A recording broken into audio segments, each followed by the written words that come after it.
Assalamualaikum warahmatullahi wabarakatuh. Saya Nur Azizah Putri Ahmadiana dengan NIM 1201053 kelas 4B PGMI. Di sini saya akan menjelaskan penjelasan tentang pembelajaran dengan model diskusi. Yang pertama adalah pengertian model diskusi. Model atau metode diskusi adalah metode pembelajaran yang menghadapkan peserta didik pada suatu permasalahan. Tujuan utama metode ini adalah untuk memecahkan permasalahan, menjawab pertanyaan dan memahami pengetahuan peserta didik serta untuk membuat suatu keputusan.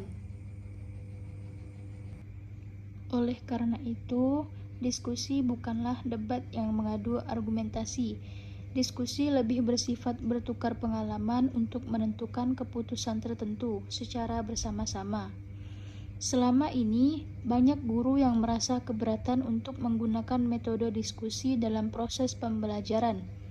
Keberatan itu biasanya timbul dari asumsi, pertama, diskusi merupakan metode yang sulit diprediksi hasilnya karena interaksi antara peserta didik muncul secara spontan, sehingga hasil dan arah diskusi sulit ditentukan.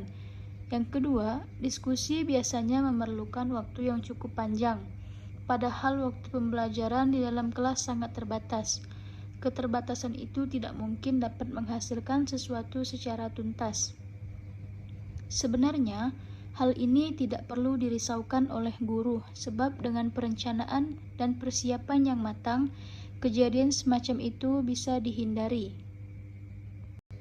Selanjutnya ada kelebihan model diskusi.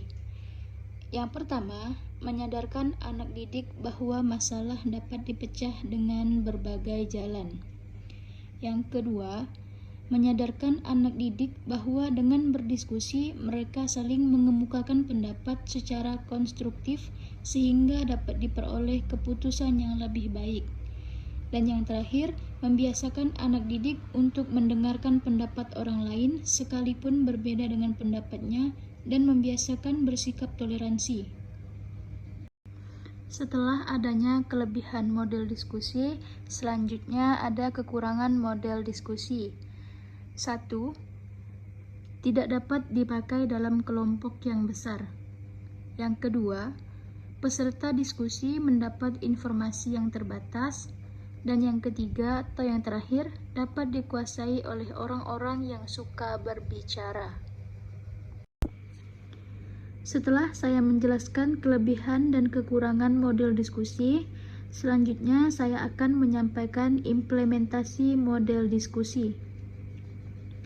Yang pertama, siswa membentuk kelompok-kelompok diskusi, memilih pimpinan diskusi, ketua, sekretaris, dan pelapor, mengatur tempat duduk, ruangan, dan sebagainya dengan bimbingan guru. Yang kedua, siswa berdiskusi dalam kelompoknya masing-masing, sedangkan guru berkeliling dari kelompok yang satu ke kelompok yang lain, menjaga ketertiban, serta memberikan dorongan dan bantuan agar anggota kelompok berpartisipasi aktif dan diskusi dapat berjalan lancar. Nah, setiap siswa hendaknya mengetahui secara persis apa yang akan didiskusikan dan bagaimana caranya berdiskusi. Dan yang ketiga, setiap kelompok harus melaporkan hasil diskusinya. Hasil diskusi dilaporkan dan ditanggapi oleh kelompok yang lain atau semua siswa, terutama dari kelompok lain, untuk memberikan ulasan atau penjelasan terhadap laporan tersebut. Yang terakhir, siswa mencatat hasil diskusi, sedangkan guru menyimpulkan laporan hasil diskusi dari setiap kelompok. Baiklah, penjelasan tentang pembelajaran dengan model diskusi telah saya sampaikan. Saya akhiri. Wassalamualaikum warahmatullahi wabarakatuh.